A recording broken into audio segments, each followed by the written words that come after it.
कि उसने सलीब पर अपना जीवन दिया, अपनी जिंदगी दी।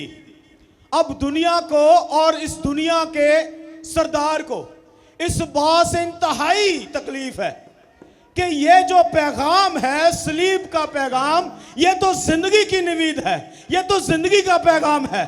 अगर ये जिंदगियों के अंदर उतर गया तो जिंदगियां बच जाएंगी, और वो हीलों बहानों के साथ कौमों कबीलों को अभी इस पैगाम से दूर रख रहा है कि मसीह तो सलीब तक गया ही नहीं है, ताकि लोग अबदी जीवन के अंदर ना चले जाएं। लेकिन मैं और आप जो उसके जीवन से भर गए हैं, जो शादमानी से भर गए हैं, जिन्होंने उस निजात का तजुर्बा किया है, हम जानते हैं कि उसने कोहे कलवरी पर, सलीब पर अपनी जान को दिया है। उसे कब्र के अंदर रखा गया है और वो अपने वादे के मुताबिक तीसरे दिन मुर्दों में से जी उठा है। उसने मौत और कब्र पर फतह पाई है और हमें फतह से बढ़कर गलबा दिया है। हालेलुया।